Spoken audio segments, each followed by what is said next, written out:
TRP র্যাঙ্কিংয়ে দেশের ১ নম্বরে থাকা সময় টেলিভিশনের ইউটিউব চ্যানেল এখন ৭০ লাখ সাবস্ক্রাইবারের পরিবার। সাবস্ক্রিপশনের দিক থেকে আগে থেকেই ইউটিউব চ্যানেলগুলোর মধ্যে শীর্ষস্থানে অবস্থান করছে সময় টিভির এই ডিজিটাল প্ল্যাটফর্ম। মঙ্গলবার রাত ১২টা ৫৯ মিনিটে ৭০ লাখ সাবস্ক্রিপশনের নতুন মাইলফলকে পা রেখেছে ইউটিউব চ্যানেলটি। যাত্রার মাত্র আড়াই বছরেই সাবস্ক্রাইবারের বিবেচনায় দেশের টেলিভিশন চ্যানেলগুলোর মধ্যে শীর্ষস্থানে অবস্থান দখল করছে সময় টিভির এই ডিজিটাল প্ল্যাটফর্মটি। এর আগে সাফল্যের স্বীকৃতি হিসেবে ইউটিউব থেকে সিলভার বাটন অ্যাওয়ার্ড, পরে গোল্ড বাটন অ্যাওয়ার্ড অর্জন করে চ্যানেলটি। পাশাপাশি দ্রুততম সময়ে অধিক সাবস্ক্রাইবার ও দর্শকের কাছে গ্রহণযোগ্যতার জন্য প্রশংসা কুড়িয়েছে ইউটিউবের কাছ থেকে। এই সাফল্যের সঙ্গী হওয়ার জন্য সাবস্ক্রাইবার, দর্শক ও শুভাকাঙ্ক্ষীদের ধন্যবাদ এবং কৃতজ্ঞতা জানিয়েছে সময় মিডিয়া লিমিটেড কর্তৃপক্ষ।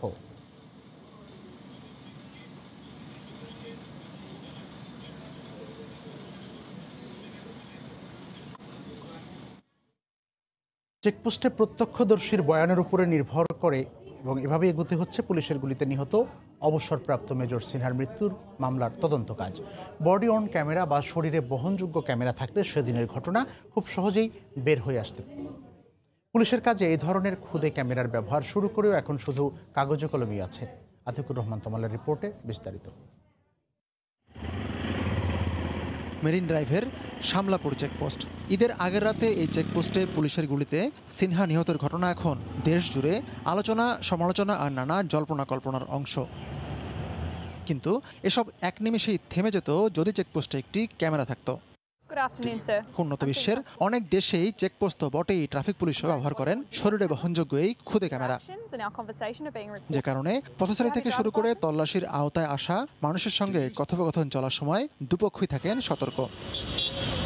গত কবছর আগে ঢাকাতেও ট্রাফিক পুলিশকে দেওয়া হয় এই বডি অন ক্যামেরা। পুলিশের তথ্য বলছে এই ক্যামেরার কারণে যানবাহন চালকেরা পুলিশের সঙ্গে কথোপকথনে ছিলেন সাবধানে, যদিও ক্যামেরাটির ব্যবহার এখন অনেকটাই কাগজে কলমে। অপরাধ বিশ্লেষকরা বলছেন এই বডি অন ক্যামেরা ব্যবহার করা উচিত প্রতিটি চেকপোস্টে। আমাদের এই আধুনিক পুলিশ বাহিনীর বা আধুনিক সমাজ ব্যবস্থায় টেকনোলজির যে একটা বিরাট অবদান, টেকনোলজির ব্যবহার যে ক্রিমিনালরা বিভিন্নভাবে করছে, সেটাও কিন্তু আসলে এনকাউন্টার করার জন্য আমি মনে করি এ ধরনের ব্যবস্থা খুবই জরুরি। তবে এ ব্যাপারে পুলিশ দফতরের মিডিয়া সেলে দুদিন ফোন করে এবং একদিন মেসেজ পাঠিয়ে সংশ্লিষ্ট কর্মকর্তার সাড়া পাওয়া যায়নি, যদিও ডিএমপি বলছে ব্যাপারটি ভেবে দেখবেন তারা। চেকপোস্টগুলোতে বডি অন ক্যামেরা প্রোভাইড করা যায় কিনা সেটা নিয়ে আমরা চিন্তা ভাবনা করছি। প্রথমে পরীক্ষামূলকভাবে হয়তো চালু করব, পরবর্তীতে ব্যাপকভাবে এটা চালু করার চেষ্টা করব। বডি অন ক্যামেরার ফুটেজ ইচ্ছে করলেই মুছে ফেলার কোনো সুযোগ নেই। সংশ্লিষ্টরা বলছেন অবসরপ্রাপ্ত সিনহার সেদিনের ঘটনা রেকর্ড করা গেলে সেদিন আসলে চেকপোস্টে কী ঘটেছিল সেটি সহজেই দৃশ্যমান হতো। আতিকুর রহমান তামাল, সময় সংবাদ, ঢাকা। সময় সংবাদে আরও থাকছে। বিমান চলাচল কম হলেও আকাশচুম্বী টিকিটের চাহিদা, সুযোগ বুঝে 2 থেকে 3 গুণ বাড়তি দাম রাখার অভিযোগ। বিপাকে করোনায় আটকে পড়া প্রবাসীরা।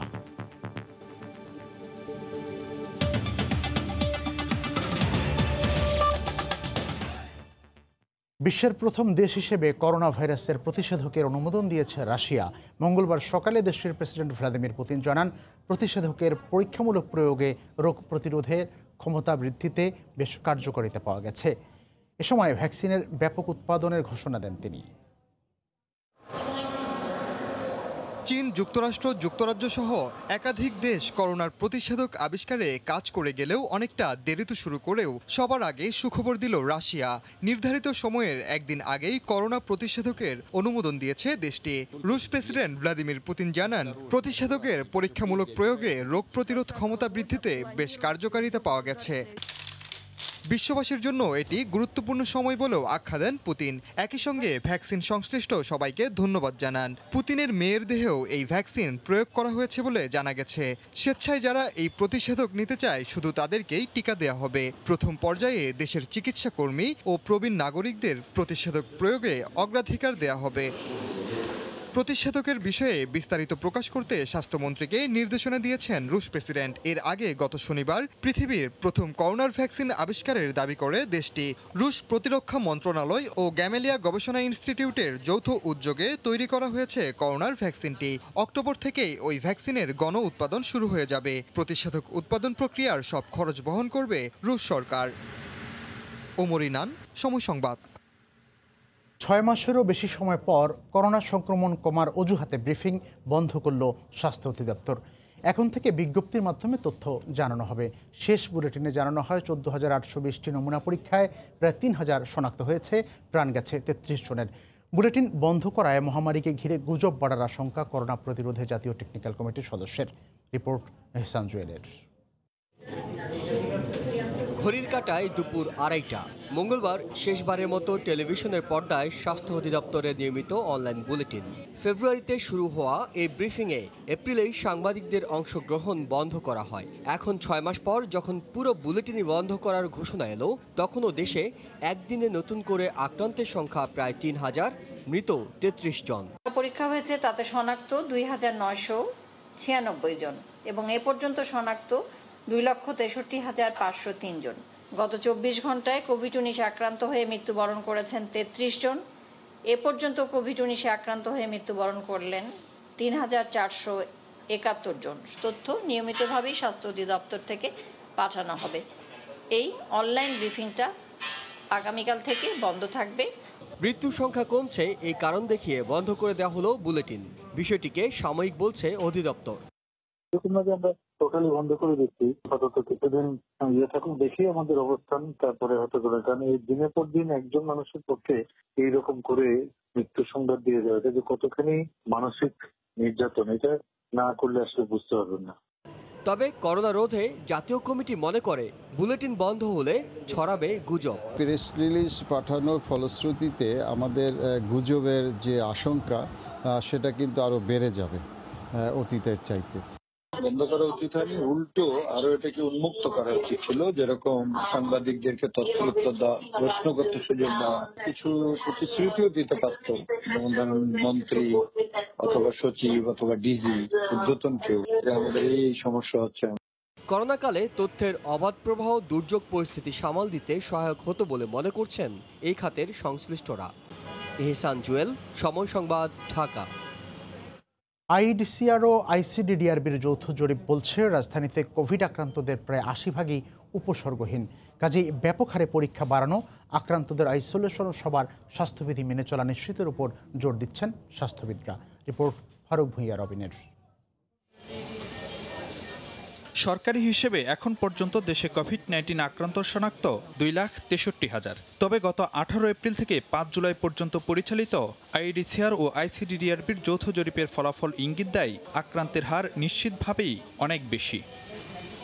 রাজধানীতে 3,227 পরিবারে জরিপের ফলাফলে দেখা যায় বাসিন্দাদের 9%ই কোভিড আক্রান্ত, যাদের 78% দেহে নেই কোনো লক্ষণ উপসর্গ, যা সামাজিক দূরত্ব নিশ্চিতসহ স্বাস্থ্যবিধি মেনে চলা আর পরীক্ষার হার বাড়ানোর প্রয়োজনীয়তাই তুলে ধরছে বলে মত বিশেষজ্ঞদের। যেটা দেখিয়েছে এটা অ্যালার্মিং তথ্য। ঢাকা শহরে বিরাট অ্যামাউন্ট অফ রোগী রয়ে গেছে। এটা ওই ধারণাটাই ঠিক যে আমরা যে পরিমাণ টেস্ট করতেছি এটা অত্যন্ত অপ্রতুল। ল্যাবরেটরিতে নিশ্চিত করা যতজন রোগী শনাক্ত হচ্ছে তার থেকে কমপক্ষে 10 গুণ বেশি মৃদু লক্ষণযুক্ত বা লক্ষণবিহীন রোগী থাকতে পারে। তারা নানা কারণেই এই করোনা শনাক্তের আওতায় আসছে না। জরিপে অন্তর্ভুক্ত করা হয় 6টি বস্তিকেও। বস্তিতে সংক্রমণ কম বলে সাধারণের ধারণা থাকলেও জরিপে দেখা যায় সেখানকার বাসিন্দাদের 6% কোভিড সংক্রমিত। ওখানে বেশিরভাগ লোক হচ্ছে 60-এর নিচে, এই কারণে ওখানে মৃত্যু হার কম। এই জন্য আমাদের মধ্যে দেখে ওখানে মৃত্যু বেশি হয় নাই বা এরকম কোনো রিপোর্ট হয় নাই, এটা দেখে মনে করেছে ওখানে সংক্রমণও কম। তাহলে এই গবেষণা প্রমাণ করছে যে সংক্রমণ ওখানে আছে। কোভিডের বাস্তব চিত্রের ধারণা পেতে এ জরিপ সহায়ক বলেও মত বিশেষজ্ঞদের। পাশাপাশি সংক্রমণের লাগাম টানতে রোগ শনাক্ত ও আক্রান্তদের আইসোলেশন নিশ্চিতের তাগিদ দিচ্ছেন জনস্বাস্থ্যবিদরা। ফারুক ভূঁইয়া রবিন, সময় সংবাদ, ঢাকা। কোনো বিকল্প ব্যবস্থা না করেই মুমূর্ষু রোগীর জন্য খুবই গুরুত্বপূর্ণ 3% সোডিয়াম ক্লোরাইড স্যালাইন উৎপাদনকারী একমাত্র প্রতিষ্ঠান আইপিএইচ বন্ধ করেছে ওষুধ প্রশাসন অধিদপ্তর। অথচ সরকারি হাসপাতালে স্যালাইনের বড় যোগানদাতা এটি। বিশেষজ্ঞরা বলছেন মন্ত্রণালয়ের অদক্ষতা আর নজরদারির অভাবেই এই প্রতিষ্ঠানের এমন পরিণতি হয়েছে। রিপোর্ট রাশেদ লিমনের। স্বাধীনতার পর থেকেই দেশের আইভি ফ্লুইড বা স্যালাইনের বড় যোগানদাতা জনস্বাস্থ্য ইনস্টিটিউট আইপিএইচ। সরকারি হাসপাতালে নির্দিষ্ট এই স্যালাইনের বড় অংশের সরবরাহকারী এই প্রতিষ্ঠান, আর মুমূর্ষু রোগীদের জন্য অত্যাবশ্যকীয় 3% সোডিয়াম ক্লোরাইডের একমাত্র যোগানদাতা আইপিএইচ। অথচ ঝুঁকিপূর্ণ কারখানা, অস্বাস্থ্যকর পরিবেশ, অদক্ষ জনবল সহ নানা কারণ দেখিয়ে গত 15 জুন বন্ধ করে দেয়া হয় দেশের একমাত্র সরকারি জৈব ঔষধ উৎপাদনকারী প্রতিষ্ঠানটি। আর এজন্য প্রতিষ্ঠানটির কর্তা ব্যক্তিদের অবহেলাকেই দুষছেন ঔষধ প্রশাসন। কারণ দর্শন নোটিশের জবাবটা আমরা সেই প্রতিষ্ঠান থেকে পাইনি, যেহেতু মানসম্মত ঔষধ উৎপাদন ও মান নিয়ন্ত্রণের তার সেই ব্যবস্থা নাই, সেজন্য আমরা সেটা বন্ধ করে দিয়েছি। এদিকে ঔষধ প্রশাসন বেশ কিছু বেসরকারি প্রতিষ্ঠান থেকে প্রয়োজনীয় স্যালাইন নেওয়ার নির্দেশনা দিলেও 3% সোডিয়াম ক্লোরাইড স্যালাইন পাওয়া নিয়ে সংশয় হাসপাতাল কর্তৃপক্ষের। 0.3% সোডিয়াম ক্লোরাইড এটা অত্যন্ত ঝুঁকিপূর্ণ। রোগীদের স্যালাইনটি যদি না দেওয়া হয় অনেক সময় মৃত্যুর ঝুঁকি থাকে অনেক বেশি। এইটি আমাদের আইপিএস থেকে সাপ্লাই দেওয়া হতো। এটা বাইরে 2-1টি কোম্পানির হয়তো 3% সোডিয়াম ক্লোরাইড এটা থাকতে পারে, কিন্তু খুব একটা আমরা কোনো জায়গায় আমরা পাই না। 2019-এর জুলাই থেকে 2020-এর 15 জুন পর্যন্ত দেশের 119টি সরকারি হাসপাতালে 8,58,500 ব্যাগ স্যালাইন সরবরাহ করেছে আইপিএস। বিকল্প ব্যবস্থা না করেই এমন একটি প্রতিষ্ঠান বন্ধ করে দেয়া ঠিক হয়নি বলছেন বিশেষজ্ঞরা। দেশের একটা প্রতিষ্ঠান চোখের সামনে এরকম ভাবে জরাজীর্ণ হয়ে গেল, এটা তো মন্ত্রণালয়েরই অধীনে একটা প্রতিষ্ঠান, সুতরাং মন্ত্রণালয় অবশ্যই এই দায় এড়াইতে পারে না, এবং এই দায়টা সুনির্দিষ্টভাবে কার সেটা আসলে খুঁজে বের করা দরকার। এখনো প্রায় 50,000 ব্যাগ স্যালাইন মজুদ থাকলেও তা সরবরাহের অনুমতি পায়নি আইপিএইচ। যদিও দফায় দফায় নোটিশ পেলেও কারখানা সংস্কারে কেন উদ্যোগ নেওয়া হয়নি সে বিষয়ে কথা বলতে রাজি হয়নি কর্তৃপক্ষ।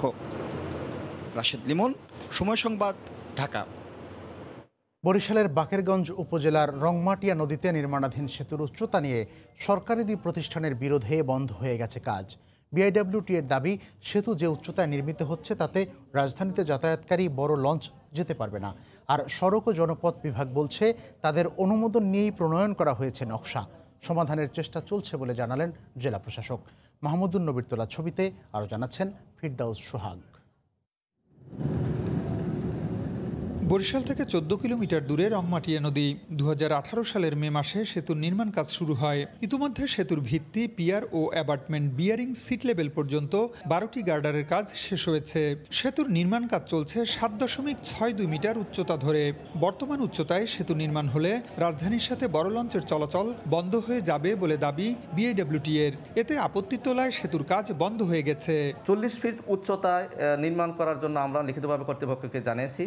অন্যথায় এই রুটে ঢাকার সাথে যোগাযোগকারী নৌপথগুলো চলাচল বন্ধ হয়ে যেত। তবে সড়ক ও জনপথ বিভাগের দাবি, বিআইডব্লিউটি এর সম্মতি নিয়েই সেতুর নকশা করা হয়। পাশেই এলডিডির একটি বিদ্যমান সেতু রয়েছে 7.62 মিটার হাইয়েস্ট ফ্লাড লেভেল থেকে, এবং সেখানে লঞ্চ চলাচল সম উচ্চতায় হচ্ছে। সেক্ষেত্রে বিদ্যমান যে 2টি লঞ্চ চলে সেক্ষেত্রে তেমন বিঘ্ন ঘটবে বলে আমি মনে করি না। এ ব্যাপারে সুষ্ঠু সমাধানের চেষ্টা চলছে বলে জানালেন জেলা প্রশাসক। এখানকার ডিজাইন চেঞ্জ করে আমরা ব্রিজটি শেষ করব, কিন্তু ব্রিজের কাজটিও থাকতে হবে এবং নদীপথও কিন্তু গতিশীল থাকতে হবে। বিআইডব্লিউটি বলছে বড় লঞ্চ চলাচলে সেতুর উচ্চতা দরকার 12.20 মিটার।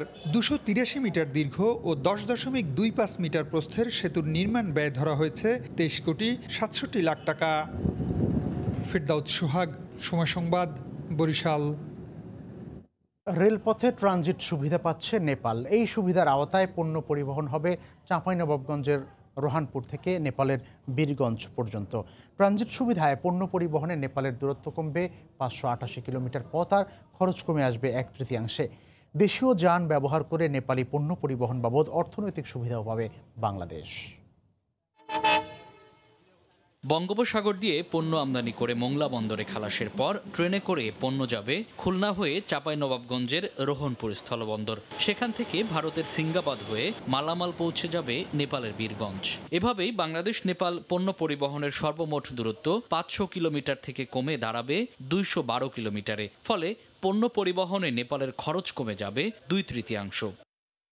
রেলপথে রোহনপুর সিঙ্গাবাদ নতুন এই ট্রানজিট পয়েন্ট চেয়ে নেপালের আবেদনে সাড়া দিয়েছে বাংলাদেশ। নেপালকে নতুন এই ট্রানজিট সুবিধা দিয়ে চুক্তি সংশোধনের খসড়া অনুমোদন দিয়েছে মন্ত্রিসভা। 1976 সালের ট্রানজিট চুক্তিতে বাংলাদেশ ও নেপালের মধ্যে পণ্য পরিবহনে রুট 6টি। এর মধ্যে বিরল রাধিকাপুরের দূরত্ব 514 কিলোমিটার এবং বেনাপোল বীরগঞ্জের দূরত্ব 800 কিলোমিটার। নতুন এই ট্রানজিট পাওয়ার মধ্য দিয়ে নেপালের পণ্য পরিবহনে ব্যয় যেমন কমবে, তেমনি মোংলা বন্দর ব্যবহারের চার্জ ও মাশুল এবং রোহনপুর পর্যন্ত দেশীয় যান ব্যবহার করে নেপালি পণ্য পরিবহন বাবদ অর্থ পাবে বাংলাদেশ। রেলের যেটা আসবে সেটাকে যদি আমরা বিবিআইএন মোটর ভেহিকেল এগ্রিমেন্ট এবং অন্যান্য যেসব উদ্যোগ হচ্ছে সেটার সাথে যদি আমরা সংশ্লিষ্ট করে দেখি, ট্রানজিট ব্যবহার করার ফলে মংলা বন্দরের যে সার্ভিস ব্যবহার করবে নেপাল, তা থেকেও কিন্তু আমাদের আয় হবে। শুধু বাণিজ্য নয়, বিনিয়োগ এবং আরো অন্যান্য ক্ষেত্রে সেটাতেও এটা একটা ইতিবাচক ভূমিকা রাখতে পারবে। বাণিজ্য মন্ত্রণালয় সূত্র জানায়, গত অর্থবছরে নেপালে বাংলাদেশ পণ্য রপ্তানি করেছে 38.5 মিলিয়ন মার্কিন ডলার। একই সময়ে আমদানি করেছে 18.13 মিলিয়ন মার্কিন ডলার মূল্যের পণ্য। মামুন আব্দুল্লাহ, সময় সংবাদ, ঢাকা। স্বাভাবিকের তুলনায় একেবারে কম বিমান চলাচল, কিন্তু টিকিটের চাহিদা আকাশচুম্বী। এতে চরম দুর্ভোগের মুখে চট্টগ্রামের প্রবাসীরা। নানা কাঠখড় পুড়িয়েও মিলছে না কাঙ্ক্ষিত টিকিট।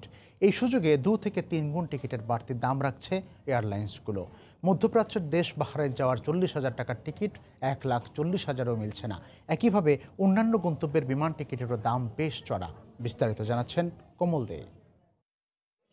করোনাকালীন সময়ে ছুটি কাটাতে দেশে আসা প্রবাসীদের দুর্ভোগ থেকে যেন মুক্তি মিলছে না। একদিকে 72 ঘন্টার মধ্যে করোনা নেগেটিভ প্রতিবেদন জোগাড়, এখন তার সাথে যুক্ত হয়েছে চাহিদা অনুযায়ী যাত্রার বিমান টিকিট না পাওয়া। আবার দেন দরবার করে টিকিট পাওয়া গেল দাম আকাশ ছোঁয়া।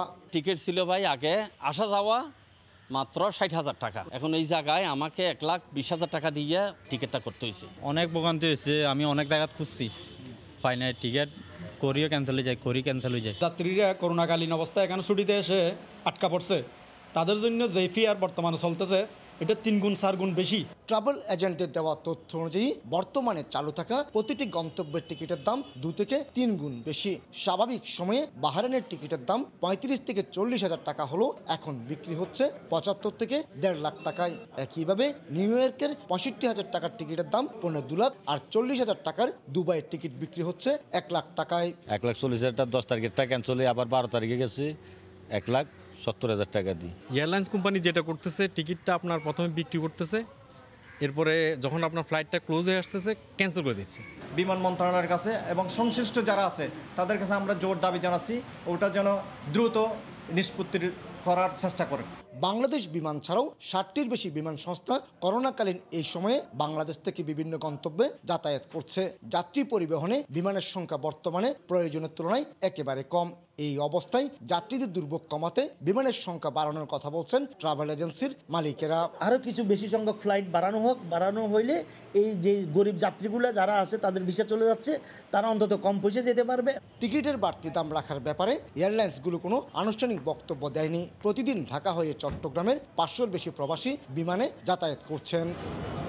কমল দে, সময় সংবাদ, চট্টগ্রাম।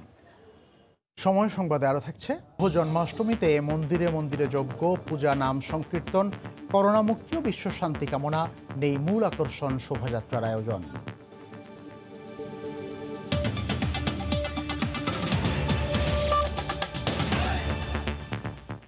করোনা মহামারীতে নানা প্রতিকূলতার মধ্যেও মোট দেশজ উৎপাদন জিডিপি প্রবৃদ্ধি অর্জিত হয়েছে 5.24%। মূল লক্ষ্যমাত্রার চেয়ে 2.96% কম হলেও পরিস্থিতি বিবেচনায় এটিকে আশাব্যঞ্জক বলে মনে করছেন পরিকল্পনামন্ত্রী। জিডিপি প্রবৃদ্ধির সঙ্গে মাথাপিছু আয়ও বেড়ে $2,064 উন্নীত হয়েছে। অর্থনীতিতে স্বাভাবিক গতি আনতে কার্যকর পদক্ষেপ ও অপ্রয়োজনীয় ব্যয় কমানোর তাগিদ অর্থনীতিবিদদের। 2019-20 অর্থ বছরে জিডিপি প্রবৃদ্ধির লক্ষ্য ধরা ছিল 8.2%, কিন্তু কোভিড-19 মহামারীতে মার্চ থেকে জুন পর্যন্ত 4 মাস অর্থনৈতিক কর্মকাণ্ড কার্যত স্থবির ছিল। তাই বিশ্বব্যাংক ও IMF পূর্বাভাস দিয়েছিল বাংলাদেশের জিডিপি প্রবৃদ্ধি 2 থেকে 3% বেশি হবে না। দেশীয় গবেষণা প্রতিষ্ঠানগুলোরও পূর্বাভাস ছিল প্রবৃদ্ধি হবে 2.5%। পরিস্থিতি বিবেচনায় সরকারও লক্ষ্যমাত্রা কমিয়ে 5.2% নির্ধারণ করে। তবে বছর শেষে সব নেতিবাচক আশঙ্কাকে উড়িয়ে দিয়ে 5%-এরও বেশি প্রবৃদ্ধি অর্জন করেছে বাংলাদেশ।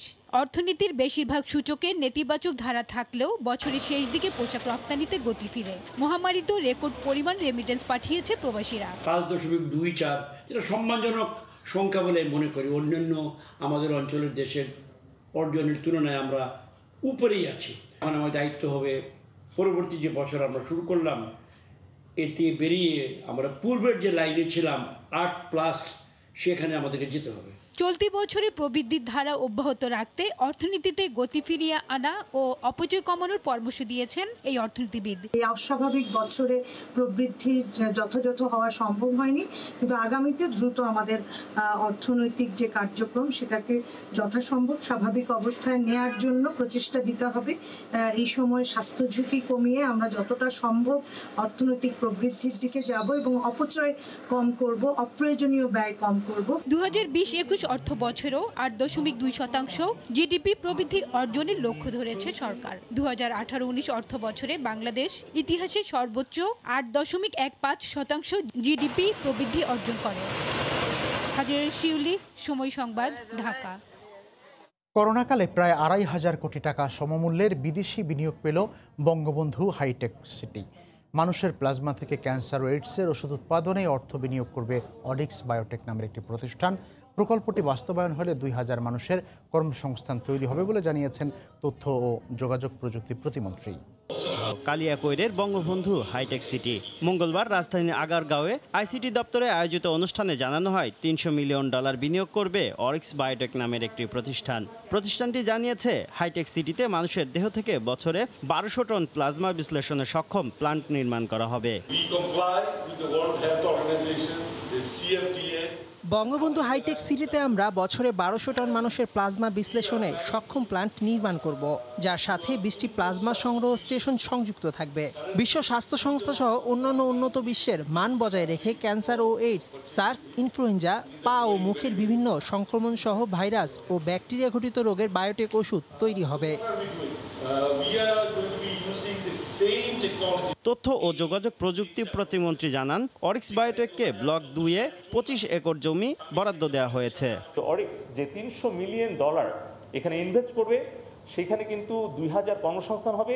সেখানে কিন্তু সবই হবে জ্ঞানভিত্তিক কর্মসংস্থান। বর্তমানে বঙ্গবন্ধু হাইটেক সিটিতে 37টি কোম্পানিকে জায়গা বরাদ্দ দেওয়া হয়েছে। এরই মধ্যে সেখানে 5টি কোম্পানি উৎপাদন শুরু করেছে। কর্মসংস্থান হয়েছে 13,000 মানুষের। শুভ খান, সময় সংবাদ, ঢাকা। ভরা মৌসুমেও ইলিশের আশানুরূপ সরবরাহ নেই বরিশালের পাইকারি বাজারে। এজন্য দাম আগের চেয়ে কিছুটা বেশি। আবহাওয়া খারাপ থাকায় জেলেরা পর্যাপ্ত মাছ ধরতে না পারায় এই দাম বেড়েছে বলে দাবি ব্যবসায়ীদের। আমিনুল ইসলামের তোলা ছবিতে ফিরদাউস সোহাগের আরও একটি রিপোর্ট। বরিশালে ইলিশের পাইকারি বাজার, পোর্ট রোড, ক্রেতা বিক্রেতা সবই রয়েছে, কিন্তু নেই আশানুরূপ ইলিশ। আষাঢ়, শ্রাবণ, ভাদ্র, আশ্বিন এই 4 মাসকে ভরা মৌসুম বলা হলেও বাজারে উঠেছে তুলনামূলক কম ইলিশ। এতে বেড়েছে দাম। ফলে বাজারে ইলিশ কিনতে গিয়ে বিপাকে পড়েছেন ক্রেতারা। শুনেছিলাম মাছ প্রচুর ধরা পড়ছে এবং মাছের দাম কম, তো বাজারে এসে দেখলাম আসলে চিত্রটা ভিন্ন। আগে যে মাছ ছিল 800, সেটা এখন 1000-1200 টাকা। মাছের দাম আরো কম হইলে মানুষের পক্ষে ক্রয় ক্ষমতার মধ্যে আসে।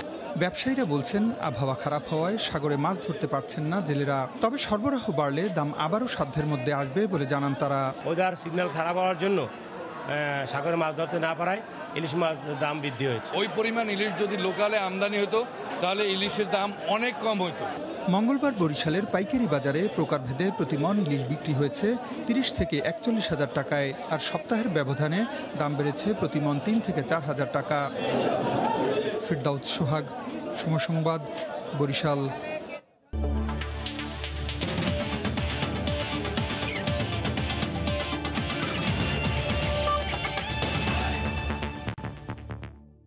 যুব ক্রীড়া মন্ত্রণালয় সীমিত আকারে খেলাধুলা চালুর অনুমতি দিলেও দেশের বর্তমান করোনা পরিস্থিতিতে এমন সিদ্ধান্ত নিয়ে সংশয় প্রকাশ করেছেন বাংলাদেশ অলিম্পিক অ্যাসোসিয়েশনের উপমহাসচিব। এদিকে জাতীয় দলের ক্যাম্পের আগে ফুটবলারদের কোভিড টেস্টের বাজে অভিজ্ঞতা থেকে শিক্ষা নিয়ে আরও সতর্ক হবে বাফুফে ও পেশাদার ক্লাবগুলো, এমন পরামর্শ সাবেক ফুটবলারদের। আর কোভিড পরীক্ষার ব্যাপারে ক্রিকেট বোর্ডের পেশাদারিত্ব অন্য ফেডারেশনগুলোর জন্য হতে পারে অনুকরণীয়, বলছেন সাবেক ক্রিকেটাররা। করোনার থাবায় বন্ধ হয়ে যায় ক্রীড়া কার্যক্রম, এতে বিপাকে পড়েন ক্রীড়াবিদরা, এমনকি অনুশীলনের সুযোগও রাখা হয়নি। তবে এই অবস্থার প্রেক্ষাপটে সীমিত পরিসরে খেলার অনুমতি দিয়েছে ক্রীড়া মন্ত্রণালয়। সরকারের ইতিবাচক পদক্ষেপের জন্য ধন্যবাদ জানালেও দেশের বর্তমান কোভিড পরিস্থিতিতে সিদ্ধান্তের যথার্থ প্রয়োগ নিয়ে সংশয় প্রকাশ করেছেন এই ক্রীড়া সংগঠক।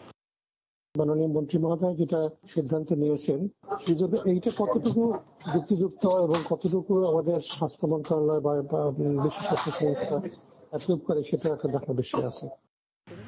ছেলেদের পাশাপাশি মেয়েদের লিগ নিয়েও ভাবার সুযোগ সৃষ্টি হয়েছে বাফুফের সামনে। এ অবস্থায় জাতীয় দলের ক্যাম্পের আগে পাওয়া শিক্ষা কাজে লাগিয়ে সংশ্লিষ্ট সবাইকে আরও সতর্ক হওয়ার পরামর্শ সাবেক এই ফুটবলারের। আমরা যেন আর ভুল না করি, বাংলাদেশ ফুটবল ফেডারেশন বাংলাদেশ সকল ক্লাবকে অনুরোধ করব যেন আমরা সরকারের দিক নির্দেশনা দেখে আমরা যেন চলতে পারি। সাবেক ক্রিকেটার রাহুল মনে করেন, বাফুফের ভুল কিংবা ক্রিকেট বোর্ডের পেশাদারিত্বের সতর্কতায় মাঠে ফেরার আগে দুটো উদাহরণ থেকেই শিক্ষা নিতে পারে অন্য ফেডারেশনগুলো। প্লেয়াররা যেরকম প্রফেশনাল, বাংলাদেশ ক্রিকেট বোর্ডও কিন্তু প্রফেশনাল, এবং এই প্রফেশনালিজমটা অন্যান্য ফেডারেশনগুলি যদি নিতে পারে, তাহলে আমাদের ক্রীড়াঙ্গন তথা অন্যান্য প্লেয়াররাও কিন্তু স্বাস্থ্যগত দিক থেকে অনেক অনেক পজিটিভ দিক দেখা যায়। করোনা ভাইরাসের সংক্রমণ রুখতে গেল 17 মার্চ দেশের সকল খেলাধুলার ওপর নিষেধাজ্ঞা আরোপ করে যুব ও ক্রীড়া মন্ত্রণালয়। জুম্মান সাদিক, জ্যাভলিন, সময় সংবাদ। মিরপুরে আজও ব্যক্তিগত অনুশীলনে যোগ দিয়েছেন ক্রিকেটাররা। কয়েক ধাপে আলাদা আলাদা অনুশীলন করেছেন তারা। ছুটির দিনের সকালে একটু আলসেমি ছিল ক্রিকেটারদের মাঝে। 8টা থেকে অনুশীলনের সময় বেঁধে দেওয়া হলেও আস্তে ধীরেই মাঠে আসেন তারা। প্রথমে ইনডোরে বোলিং অনুশীলন করেছেন পেসার আলামিন হোসেন এবং শফিউল ইসলাম। একই সময়ে সেখানে ব্যাটিং অনুশীলন করেন মাহমুদুল্লাহ রিয়াদ। পরে তাদের সঙ্গে যোগ দেন টেস্ট অধিনায়ক মমিনুল হক। এক দফা জিম ট্রেনিংয়ের পর যান ইনডোরে ব্যাটিং অনুশীলনে। ক্রিকেটারদের সঙ্গে বরাবরের মতো একজন করে ট্রেনার ছিলেন, যার অধীনে পুরো সেশন কাটিয়েছেন ক্রিকেটাররা। পরে মূল মাঠে রানিং এবং স্ট্রেচিং করেন শফিউল, আলামিন, রিয়াদ সবাই। অনুশীলন করেছেন বেশ কয়েকজন নারী ক্রিকেটারও, তবে স্কিলের চেয়ে ফিটনেস আর ট্রেনিংয়ে বেশি মনোযোগী ছিলেন তারা।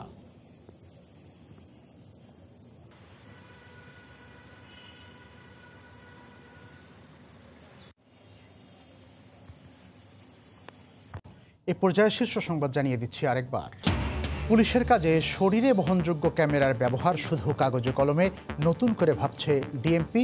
চেকপোস্টের ঘটনা জানার বিকল্প নেই মত বিশ্লেষকদের। এবং বিশ্বে প্রথম কোভিড টিকার অনুমোদন দিল রাশিয়া। ব্যাপক উৎপাদনের ঘোষণা। স্বাস্থ্য অধিদপ্তরের বুলেটিন বন্ধ হওয়ায় গুজব বাড়ার আশঙ্কা। সবশেষ 33 জনের মৃত্যু। এই ছিল এখনকার মতো। যে কোনো খবর পেতে ভিজিট করুন সময়নিউজ.tv। আপনার মোবাইলে সময় সংবাদ দেখতে ও সব খবর পেতে ডাউনলোড করুন সময় অ্যাপ। এছাড়া এইমাত্র পাওয়া খবর মোবাইলে পেতে SMS করুন *BN লিখে পাঠিয়ে দিন 1624 নম্বরে। সঙ্গে থাকুন সময়।